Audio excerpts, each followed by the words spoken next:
Queridos amigos, ¿cómo están? Soy Miklos Lucas y es un placer estar aquí en esta primera edición de Ecos del Saber, un programa donde vamos a aprender, vamos a reflexionar, vamos a pensar críticamente sobre diferentes temas de actualidad y también haciendo un repaso de la historia, de la filosofía, de la política, la economía, para tener una formación mucho más integral y entender lo que está pasando en el mundo de hoy.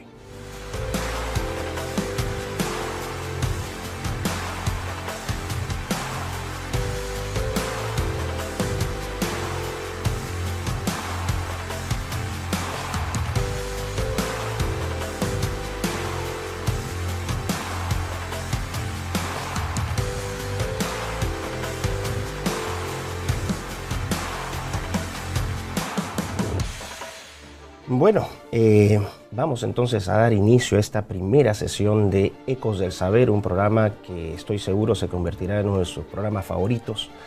Y en esta ocasión, como es un programa inaugural, quiero dar un poco a sentar las bases de lo que trata este programa, qué es lo que busca y qué es lo que vamos a tratar hoy también. Ecos del Saber nace de la necesidad de entender qué es lo que está pasando en el mundo actualmente. Un mundo que está siendo consumido por ideologías realmente nefastas que están afectando a nuestros hijos, a nuestras familias, a la sociedad, a la economía. Un conjunto de temas que están afectando la manera como vivimos y nosotros queremos tener sentido qué es lo que está pasando y cómo podemos combatir esto. Una de las formas más importantes para hacerlo es a través del conocimiento. Y eso es lo que entrega Ecos del Saber. Conocimiento para tomar mejores decisiones, para entender mejor el mundo en el cual estamos viviendo. La definición del programa es en contraposición a una ideología que hoy permea todos los aspectos de la vida en el mundo occidental. Estamos hablando del progresismo. De hecho, en la introducción de este programa nos planteamos como una posición de combatir las nefastas ideologías progresistas. ¿Cuáles son estas? La agenda del medioambientalismo, el alarmismo climático, la agenda del feminismo, la agenda LGBT, la ideología de género, la educación sexual integral, que no es otra cosa que adoctrinamiento de nuestros hijos en las escuelas. Estamos también hablando del especismo, del animalismo, esta idea de buscar elevar moralmente a los animales y degradar moralmente al ser humano. El multiculturalismo, la eutanasia, el aborto. Todos estos temas que presionan diariamente lo que está pasando en nuestras vidas. Ahora, tenemos que saber qué es el progresismo y por eso vamos a hacer una pequeña presentación de qué trata el progresismo. Parte de la idea de Ecos del Saber también es retornar un poco al pasado. La gente dice, pero ¿cuál es la utilidad de conocer un poco la historia? ¿Cuál es la utilidad de irnos a ideas que ya fueron, vamos a decir, eliminadas o que ya no tienen relevancia? Como lo dijo el gran Winston Churchill, mientras más miramos al pasado, más proyectaremos hacia el futuro. De la historia podemos obtener lecciones y también podremos entender mucho mejor qué es lo que está ocurriendo en estos momentos con esta agenda progresista. Vamos a regresar entonces al siglo XIX, ¿no? Entre 1800 y 1899. Es un siglo conocido en Occidente como el siglo del progreso. Es un siglo caracterizado por dos grandes revoluciones industriales. La primera, cuya génesis es 1760 y llega hasta 1840, que tiene su génesis en el Reino Unido, principalmente en Escocia e Inglaterra, y una segunda revolución industrial que ocurre entre 1880 y 1920, pero no solamente en Europa Occidental, sino también en los Estados Unidos. Es necesario entender estos procesos de cambio tecnológico, político y económico en estos territorios, porque la gente dirá cuál es la utilidad de tenerlas acá en el Perú, de cómo nos afecta acá en el Perú. Afecta mucho. Estos procesos fueron estructurales y tuvieron un impacto directo en la calidad de vida de la gente acá en nuestro país. Les decía que era el siglo del progreso. Es un siglo donde hay un enorme avance tecnológico. En el caso de la primera revolución industrial, como les dije, entre 1760 y 1840, ocurre la introducción o se introduce la máquina de vapor. Esta invención va a generar un cambio tectónico en la historia. A través de la máquina de vapor se empieza con los procesos de mecanización de la producción.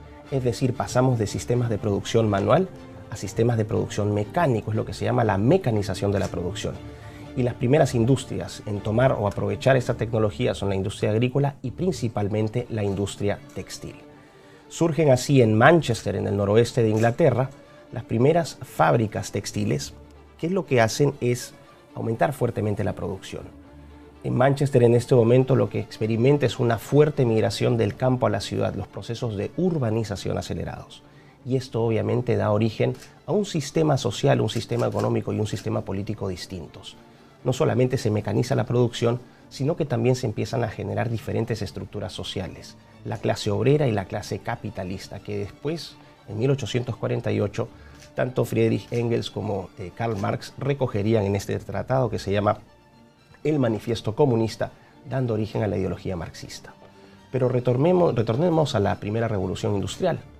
¿Qué significan estos cambios? Con la mecanización de la producción surge la primera ciudad capitalista, el primer sistema capitalista moderno, que es el sistema capitalista que hoy prevalece en nuestros días. Vamos pasando un poco ya a la segunda mitad del siglo XIX y en 1880, producto de los avances en la industria cerera, el surgimiento de la electricidad, la masificación del telégrafo, también se genera una segunda revolución industrial. Pero esta segunda revolución industrial no solamente cambiaría las estructuras económicas, sino también las estructuras sociales. Por ejemplo, a través de la electricidad, el ser humano no solamente vive en el día, sino que también extiende sus tiempos de ocio en la noche. Estos hábitos de levantarse temprano van perdiéndose poco a poco y los hábitos de las ciudades rurales o de las comunidades rurales van desapareciendo poco a poco y cediendo paso a la vida urbana. Ahora, ¿por qué fue importante este siglo?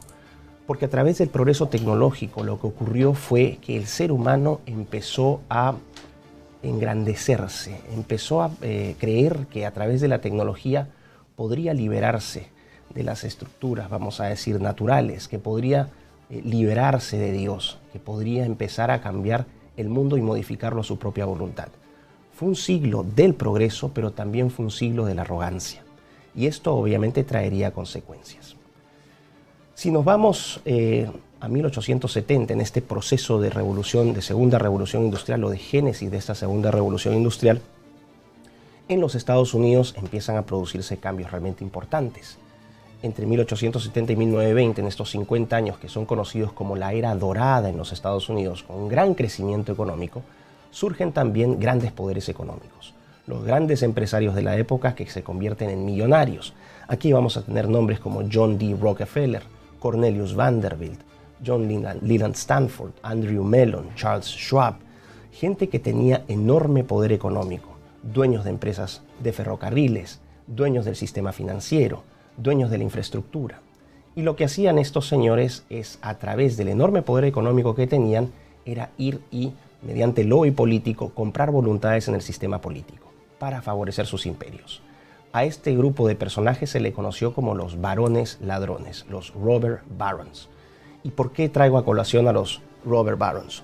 Porque en este momento es donde surge una respuesta a esta concentración de poder económico. Muy similar a lo que está ocurriendo en estos momentos, cuando hablamos de los grandes millonarios, cuando la gente habla de Bill Gates, de George Soros, de Jeff Bezos, de todos estos multimillonarios de los sectores tecnológicos y financieros.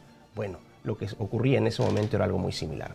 Surge una respuesta de la gente ante esta concentración de poder que estaba alterando no solamente los mercados, la economía, sino también el sistema político.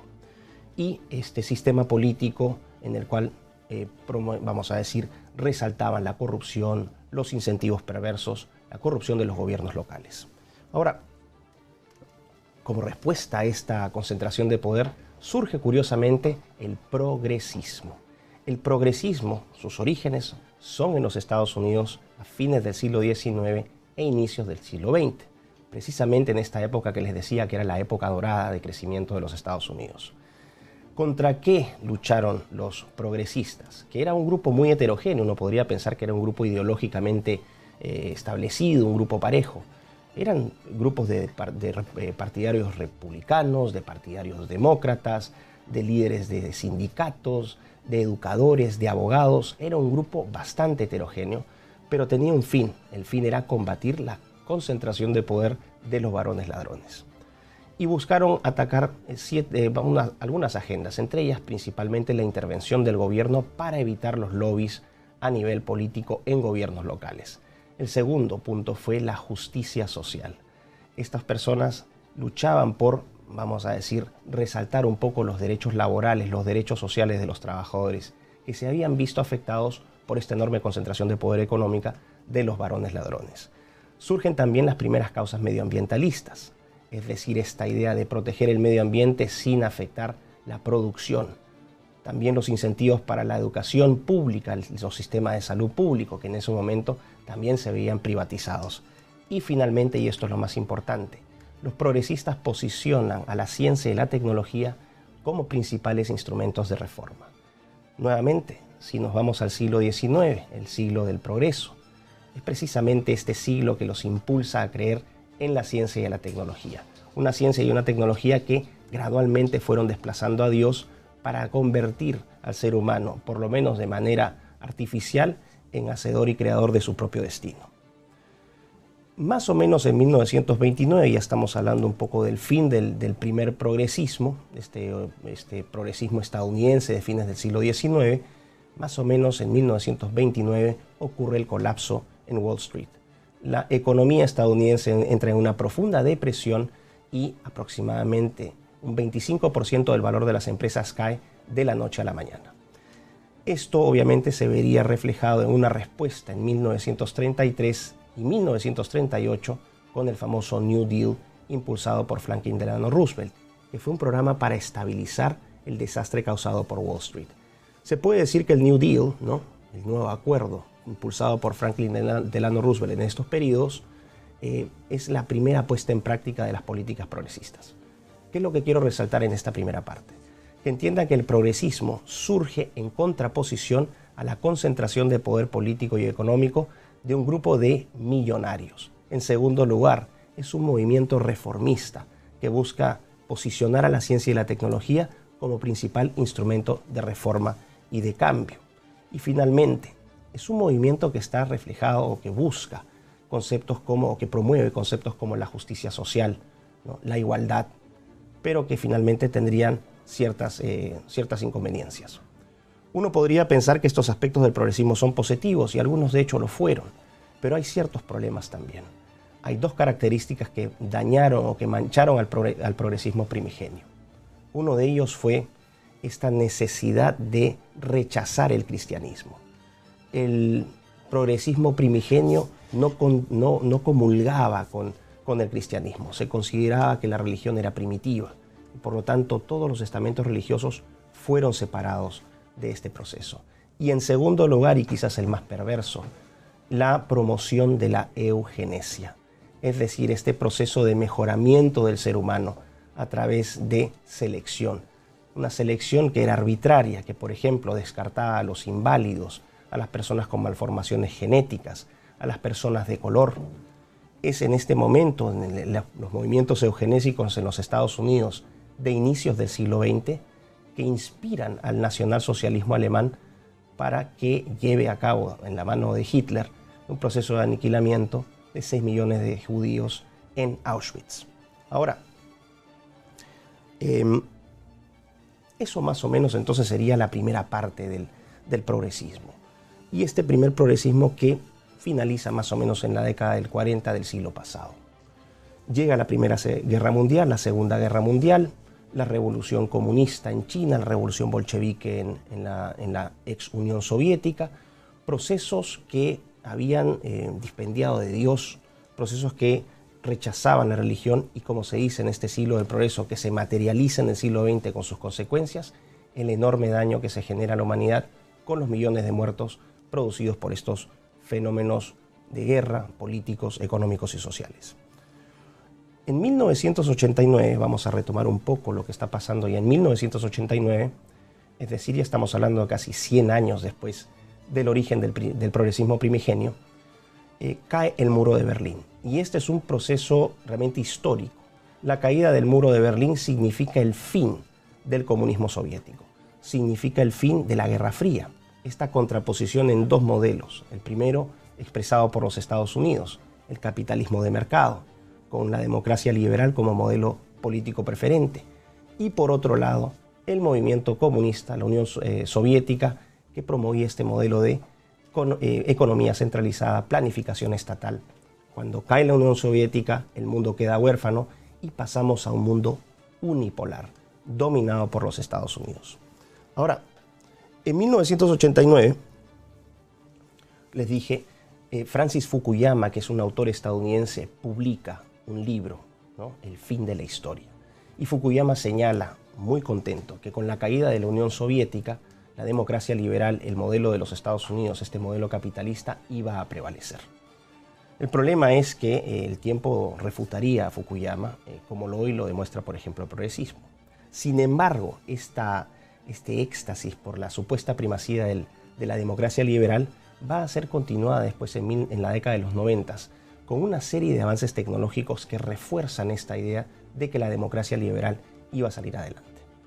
En esta década ocurren, vamos a decir, unos avances tecnológicos muy importantes. Estamos hablando de la creación por ejemplo, el telescopio Hubble. Estamos hablando del mapa del genoma humano, uno de los grandes proyectos de la historia de la humanidad. Estamos hablando de la génesis del GPS y, sobre todo, la génesis del Internet. La masificación del Internet a mitad de la década de los 90. Esto lleva a un cambio importante, porque finalmente esta idea de conectar al mundo a través de una red de tecnología se hace posible. Y esto va a impulsar los orígenes o el renacimiento del progresismo moderno. Y también de dos ideologías importantes. El concepto de globalismo, o esta idea de que vamos apuntando a un gobierno central, un gobierno jerárquico vertical, donde los estados-nación, los países van desapareciendo, y también la promoción de una globalización que ya no solamente sería económica, sino más importante aún, una globalización política y una globalización cultural. Ahora, en el próximo segmento lo que vamos a ver es de qué se trata este nuevo progresismo, cómo a partir de la década de los 90 a la fecha ha surgido un movimiento que hoy está dominando el mundo y tenemos que ponerle freno a esta situación. Así que solamente tengan en mente que el progresismo no es un fenómeno reciente, es un fenómeno que tiene de larga data. Estamos hablando de más o menos 100 años y es importante conocer su génesis histórica para entenderlo bastante mejor. Así que vamos a ver entonces en el próximo segmento cómo continúa el progresismo moderno y vamos a retomar el progresismo, ¿no? La génesis del progresismo, porque es importante saber de dónde surge este conjunto de ideologías, con este conjunto de agendas que tanto daño están haciendo a nuestras familias. Y les comentaba entonces lo importante que era repasar un poco la historia. Revisando la historia vamos a entender mejor cuáles son las motivaciones, cuáles son los alcances, cuáles son los posibles impactos de esta ideología que hoy está afectando a nuestras familias, a nuestros hijos, a nuestros países. Y me quedé en el bloque pasado, me quedé en el siglo XX, en la década de los 90, con los avances tecnológicos y especialmente el surgimiento del Internet. ¿Por qué es importante el surgimiento del Internet? Porque permite interconectar al mundo en una manera simultánea. Es decir, se acelera el proceso de globalización de manera radical. Es una innovación radical la Internet. Permite conectar sistemas políticos, económicos, financieros. Permite también conectar sistemas legales. Es decir, hay una interconexión gradual del mundo. Y esto obviamente para quienes controlen estas tecnologías les entrega o les otorga muchísimo poder. Pero no todo es tecnología. Uno tiene que entender que los cambios no solamente ocurren por la tecnología, sino que también por las ideas. Y de hecho quisiera hacer una pequeña observación. Nunca menosprecien el poder de las ideas. Si los venezolanos viven como viven, si los peruanos vivimos como vivimos, y en Estados Unidos, en Corea del Norte y en Cuba los sistemas de vida son distintos, es precisamente por el poder de las ideas. Así que es importante entender de dónde surge esta idea progresista. Les comentaba entonces, en 1998 surge una obra publicada por un sociólogo británico que se llama Anthony Giddens. Anthony Giddens, un catedrático de la London School of Economics, una de las escuelas más prestigiosas de Inglaterra, y este libro que publica Giddens se titula La Tercera Vía. ¿Por qué se llama La Tercera Vía? Porque en ese momento existía más o menos dos bloques o dos formas de ver la economía. Por un lado, el modelo capitalista, que en la Guerra Fría había sido representada por los Estados Unidos, esta democracia liberal, capitalista, y por otro lado, la ideología socialista, ¿no? Que era una especie de remanente de lo que había dejado la caída del muro de Berlín, la caída de la Unión Soviética. Es un estado inferior de lo que hoy se conoce como el comunismo. Lo que hizo Giddens fue recoger lo mejor, supuestamente, de la economía de mercado y lo mejor del socialismo, para tratar de fusionar este concepto de economía con justicia social. Es decir, un modelo de derecha, pro mercado, pro economía, y un modelo de izquierda, pro sociedad, pro colectivo. Se fusionan en esta tercera vía y dan origen a esta economía con justicia social, lo que Giddens define como el centro radical. ¿Ok?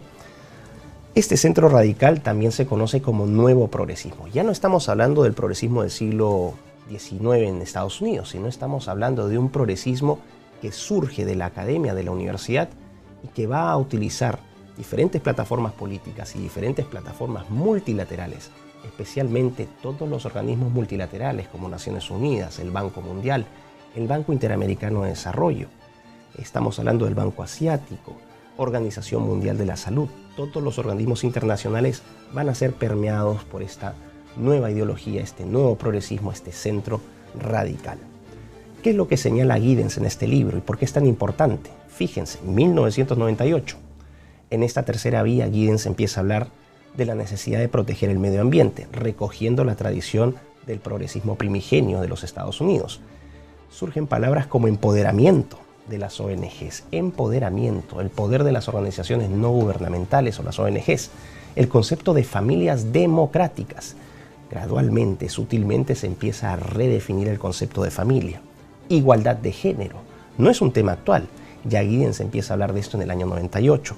Igualdad como inclusión, el concepto de diversidad, la celebración del multiculturalismo, la aldea global, es decir, todos los temas que hoy están en vigencia promovidos por el progresismo, este centro radical, ya habían sido planteados en 1998 por Anthony Giddens. ¿Quiénes fueron los principales proponentes desde lo político, los principales impulsores de este progresismo moderno? Desde los Estados Unidos, el expresidente Bill Clinton, qué sorpresa, del Partido Demócrata, y del lado del Reino Unido, el primer ministro Tony Blair, líder del Partido Laborista en ese momento. Finalmente son ellos los principales promotores de la agenda progresista moderna, de este centro radical que en esencia es tecnocrático. Muy importante, les había dicho que el progresismo primigenio había puesto a la ciencia y la tecnología como principales instrumentos de reforma. El progresismo moderno de Giddens también posiciona a la ciencia y la tecnología como principales instrumentos de reforma. Reforma en lo político, en lo económico, en lo social, en lo cultural, todo utilizando como instrumento de cambio la tecnología y la ciencia.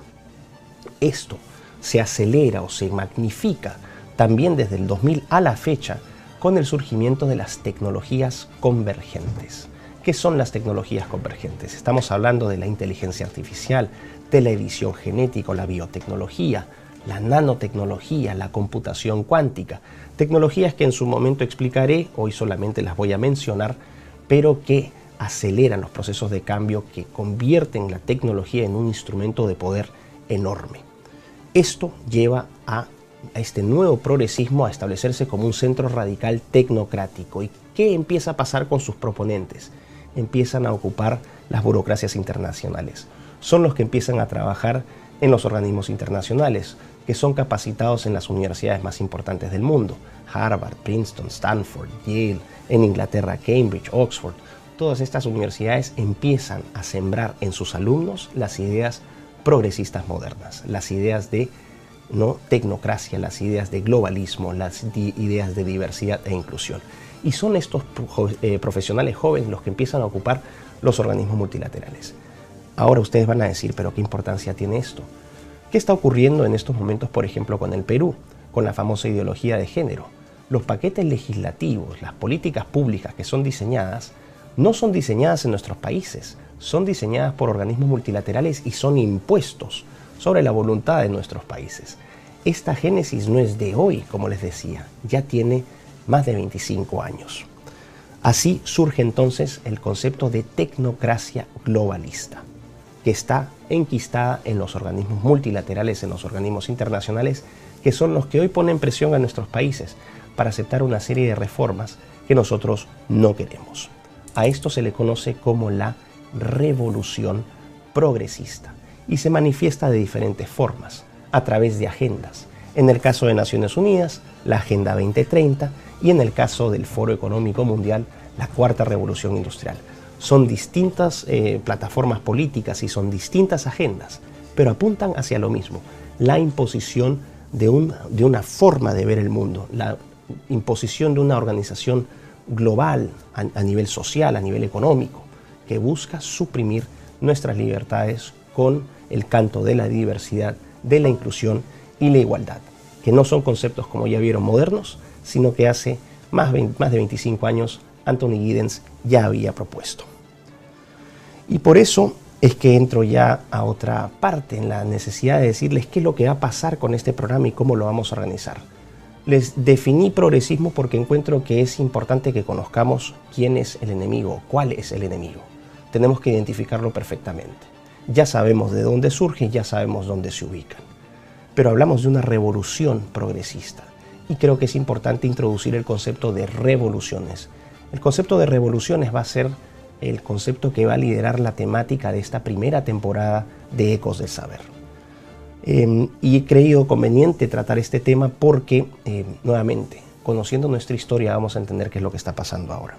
Cuando se habla de revolución, uno puede entender múltiples cosas. Podemos hablar de una revolución de carácter político, una revolución social, una revolución industrial, una revolución tecnológica. Finalmente, a lo que hace alusión es a un cambio súbito, un cambio radical, un cambio fundamental que nace en cualquiera de estos órdenes, que reemplaza un orden existente por otro completamente nuevo. ¿Qué es lo que motiva las revoluciones? Los orígenes son distintos. Puede ser por corrupción, puede ser por casos de opresión, por incompetencia, puede ser por una serie de eventos que motivan a la gente a cambiar las estructuras vigentes. Ahora, el problema de las revoluciones es que sus cambios no son solamente breves, sino que son temporales y permanentes. Cuando tenemos revoluciones, debido a la destrucción enorme que se genera, al cambio, a la suplantación de un modelo antiguo por un modelo nuevo, esos cambios son perdurables y van a tener un impacto directo en nuestras vidas. Por eso les decía, ¿cuál es la importancia de hablar de la primera revolución industrial o de la segunda revolución industrial? Lo importante es que estos fenómenos que tuvieron lugar en partes muy lejanas de nuestro país generaron un impacto directo en nuestra patria. Cuando hablamos de una, por ejemplo, revolución política, estamos hablando de una revolución en la cual un orden, una forma de gobierno, un sistema de gobierno, una estructura administrativa es reemplazada mediante métodos violentos por otra en ciernes. Aquí tenemos ejemplos: la Revolución Americana, la Revolución Francesa, la Revolución Bolchevique. Todas estas las vamos a ver en esta temporada de Ecos del Saber. También tenemos revoluciones económicas, ¿no? Donde hay un cambio estructural en las formas de producción, comercialización y distribución de bienes y servicios. Grandes revoluciones económicas, una motivada por la primera revolución industrial, como les explicaba, ni más ni menos que el surgimiento del modelo capitalista moderno. Ese es un cambio importantísimo. Hoy estamos viviendo otro cambio, otra revolución económica y tecnológica, la cuarta revolución industrial, que ya está volviendo de manera gradual, ¿no? Está exiliando, está jubilando al modelo económico vigente. Gradualmente estamos pasando a un modelo económico más automatizado, más digitalizado, donde la economía física está dando paso a la economía digital. Tenemos también revoluciones sociales, donde se alteran las estructuras, ¿no? Las clases, las jerarquías de una sociedad. Revoluciones culturales. Piensen en la revolución cultural china de Mao Zedong, ¿no? En el siglo pasado. Las revoluciones culturales son particularmente importantes porque no solamente cambian la infraestructura o cambian la forma en la que producimos. Más importante aún, buscan cambiar nuestros principios, nuestras normas, nuestros valores, nuestras creencias. Son las revoluciones que tienen los cambios de mayor permanencia, de mayor temporalidad. Son los cambios más radicales. La revolución progresista hoy no solamente es una revolución tecnológica o una revolución económica, es ante todo una revolución cultural y por extensión, y ya lo veremos más adelante, una revolución antropológica. Esto significa que ya ni el ser humano está a salvo de las transformaciones, porque gracias a estas tecnologías convergentes que les comenté, podemos ya empezar a manipular nuestra esencia, nuestra naturaleza. Y no es ciencia ficción pensar que a través de estas manipulaciones el ser humano podría alterar no solamente la especie humana, sino otras especies de manera irreversible y para siempre. ¿Ok? Y finalmente, revoluciones tecnológicas. No es preciso decir que las revoluciones se marcan de una manera tan compartimentalizada, es decir, cuando hablamos de una revolución industrial, estamos hablando de una revolución política. Generalmente lo político, lo industrial, lo tecnológico, lo económico, lo social se superponen, se combinan, pero podemos encontrar ciertos matices, ciertas características que sí permiten, vamos a definir una serie de patrones de cambio. Retomamos entonces esta idea del progresismo. ¿Por qué era importante hablar del progresismo? Porque tenemos que identificar al enemigo. El enemigo tiene una agenda y esa agenda tiene múltiples cabezas, ya se las había comentado. ¿De dónde surge y cuáles son sus motivaciones? ¿Cuáles son los símbolos que lo representan? En este momento el progresismo internacional está representado por la bandera arcoíris. La bandera arcoíris no es la bandera del movimiento LGBT solamente. La bandera arcoíris flamea en Londres, en Sudáfrica, en Berlín, en Buenos Aires, en todas partes ustedes van a encontrar ese símbolo multicolor. Esa es la bandera del progresismo globalista. Ahora ya entienden finalmente por qué se llama progresismo y por qué globalista. Apela a una idea de progreso, pero es una idea de progreso desprovista de Dios, es una idea de progreso material, una idea de progreso donde el criterio de utilidad probablemente sea lo más importante. Una idea de progreso que, vamos a decir, resalta el carácter racional del ser humano. Básicamente una idea de progreso en la cual se intenta construir un paraíso terrenal sin contar con la presencia de Dios, sin esa dimensión trascendental. Les mencionaba también que en estos procesos, ¿no?, históricos que han dado génesis al progresismo, lo que ha ocurrido generalmente ha sido cambios de modelos económicos, cambios de modelos políticos. Pero hoy estamos frente a una amenaza mucho más importante. El progresismo globalista ha dado un paso más allá. Ya no solamente busca transformar los modelos económicos del ser humano o sus formas de gobierno, sino que busca transformar al ser humano en sí mismo. Es un cambio de origen antropológico, es una revolución antropológica. Me van a decir, pero ¿cómo se entiende eso? ¿Qué significa eso? Les mencionaba las tecnologías convergentes, ¿no?, como la inteligencia artificial, la edición genética. Son tecnologías que son capaces técnicamente de modificar la naturaleza del ser humano. Por ejemplo, ¿no?, la combinación de genes de diferentes especies para crear quimeras. No es que se estén haciendo experimentos a nivel masivo, pero ya están ocurriendo.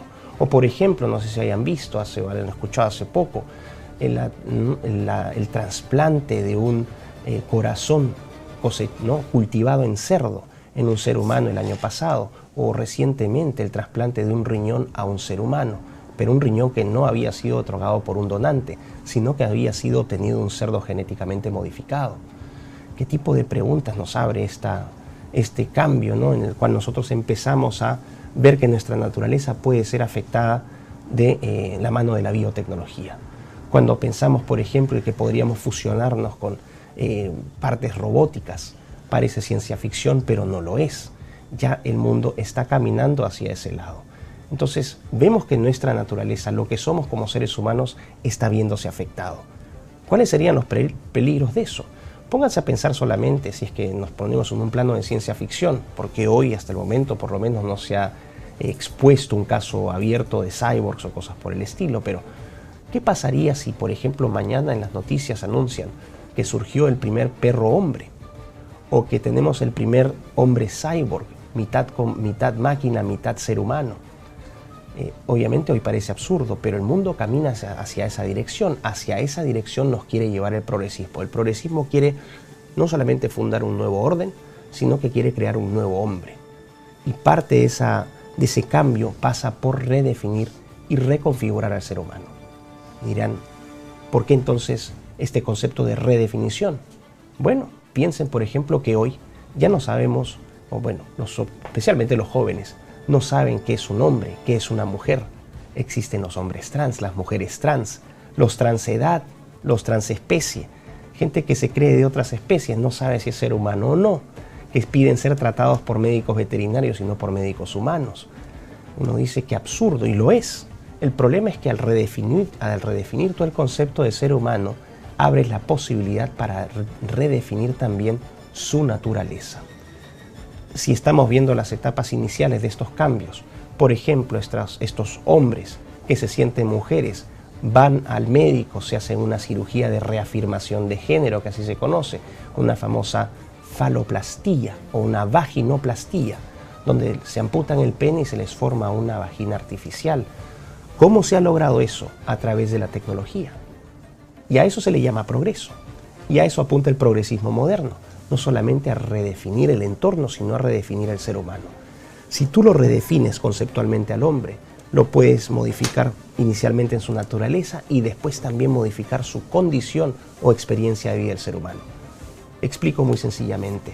Si un hombre deja de ser hombre y puede ser una mujer, y una mujer deja de ser una mujer y se convierte en un hombre, ¿qué pasa con el concepto de familia? El concepto de familia surge entre la complementariedad natural entre un hombre y una mujer con la capacidad de procrear. Pero si yo altero estas funciones, el concepto de familia deja de ser útil, deja de ser relevante. Ya no es un concepto que surge de la naturaleza. Podría entrar a crear, por ejemplo, familias transespecie, o familias multiespecie, o familias multiparentales, donde los niños pueden ser adoptados por 2 hombres, o por 3 mujeres y un hombre, o por 2 mujeres trans y una mujer. Rompemos completamente la estructura social, ¿no? La estructura que ha permitido al ser humano sobrevivir en estos tiempos. El ataque principal a una de las instituciones más importantes de la historia, que es la familia. Ese es el problema del progresismo, es que no solamente apunta a cambiar el orden político económico, a generar esta reforma mediante ciencia y tecnología, sino que busca afectar al ser humano en su naturaleza. Si afectas al ser humano en su naturaleza, afectas la experiencia de vida de ese ser humano. Los hombres y mujeres somos iguales, pero también somos complementarios y hay diferencias biológicas, fisiológicas, anatómicas, que son evidentes. Un hombre no experimenta el mundo como una mujer, y un niño no experimenta el mundo como un anciano. Si nosotros redefinimos lo que significa ser hombre, ser mujer, ser joven, ser anciano, redefinimos también la experiencia, la forma como ese ser humano vive el mundo. Y esto obviamente también va a tener un impacto en las instituciones, en la forma como ese ser humano, recogiendo esa naturaleza y esa experiencia de vida, se organiza en sociedad. A todos estos elementos, y esto es lo que define, ¿no?, a un ser humano, no solamente es su anatomía, su genética, su biología, que son particulares y específicas, ni tampoco sus comportamientos, que se diferencian de los comportamientos de un perro, de un pez, de una rana. Somos distintos. Hay un tercer elemento que nos hace distintos. A partir de esta naturaleza y esta condición surge la dimensión trascendental. Los seres humanos somos seres que creemos. No solamente somos materia, somos seres que creemos, esa necesidad de creer. Creemos en Dios. Incluso los ateos creen que no creen. Todos creemos y esa es una inclinación muy humana. El progresismo lo que busca es eliminar esa dimensión trascendental. ¿Por qué? Porque esa dimensión trascendental te une a Dios. El problema de Dios es que Dios, a través de la religión, nos aporta valores absolutos. Y el progresismo no puede nadar en un océano de absolutos. Para el progresismo todo tiene que ser relativo, todo tiene que ser reinterpretado. Un absoluto sería decir que, por ejemplo, un hombre es un hombre y una mujer es una mujer. Eso impediría, por ejemplo, que un plan de transformación del ser humano pase por alterar esa anatomía para convertirlo en algo que no es. La religión reconoce esos valores, esas realidades objetivas biológicas. Con el progresismo se busca romper eso. Y por eso es que el cristianismo es vamos a decir, uno de los principales enemigos, si no el principal enemigo del progresismo. Y por eso van a ver que en diferentes países del mundo se queman iglesias, se queman templos, se persigue a cristianos. ¿Por qué? Porque son el gran dique de contención contra el progresismo. Todos estos ataques, estas restricciones a la religión no son gratuitas. El progresismo globalista las persigue. Para no hablar en abstracto, tendríamos que decir cómo los identificamos. Les dije ya, los organismos multilaterales, ONU, Naciones, ¿no?, todo el sistema de Naciones Unidas, todos los organismos multilaterales, las fundaciones deportivas, las grandes universidades, las organizaciones sociales, las ONGs, ¿no?, los gobiernos nacionales que han sido sometidos a esta agenda internacional, atacando constantemente la identidad del ser humano. Esa identidad que no solamente es una identidad anatómica, sino también es una identidad que se define en la relación que tiene el ser humano con Dios. Lo que estamos viendo entonces es un ataque y por eso surge este programa. La idea es que ustedes entiendan por qué nos están atacando, por qué es lo que están buscando, que sus fines realmente son perversos. Tenemos que detener estos ataques y saber cómo defendernos.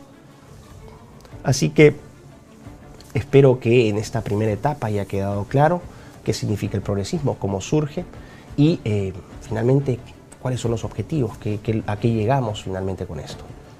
Las conclusiones son que el progresismo no es un fenómeno vamos a decir reciente, es un fenómeno de más de un siglo de duración, que tiene una fuerte raigambre científico-tecnológica que desplaza al cristianismo, desplaza la figura de Dios, porque quiere convertir al ser humano en Dios, que es un movimiento que no busca la integración, sino que busca la hiperfragmentación. Es un movimiento que vamos a decir, que no se motiva por criterios de solidaridad, de compasión, de amor, sino sobre criterios de eficiencia. Y ya vamos a explicar un poco más adelante los conceptos de utilitarismo, de hedonismo, de racionalismo, materialismo en las futuras entregas de Ecos del Saber. Así que no sé qué podríamos ver ahora. Por comentarles también que a partir de la próxima semana vamos a empezar con la revolución científica. Revolución científica es el próximo programa y nos vamos a ir a los comentarios. Vamos a ver si hemos recibido algunos comentarios aquí. Y bueno, estamos aquí en vivo también por Betel Radio, Betel Televisión también, y tengo el saludo de César Guisado desde Pachacamac. Muchísimas gracias, César, por mandar tu mensaje. Me pone felicitaciones, está muy educativo este programas así necesitamos. Lástima que no suceda lo mismo en otras radios y medios de comunicación. Ustedes son un ejemplo, sigan así. Querido César, muchísimas gracias a ti y a toda la gente que encuentre valor en este programa. Tratamos de llenar un vacío, esperamos que tenga su aprecio. Lo digo nuevamente, yo no he tenido nunca una labor de conducción de radio, así que les pido disculpas si es que no ha sido perfecta en esta ocasión, pero les prometo que aprendo rápido y va a ser bastante mejor más adelante. Tengo otros comentarios aquí, si me permiten. Marjorit Correa Aquino. Programas como este hacen falta en nuestra televisión peruana. Muchísimas gracias, Marjorit, por tu mensaje. Vania Pastor de Juárez. Micros Lukács, estamos atentos con toda mi familia a tu primer programa en Betel Radio.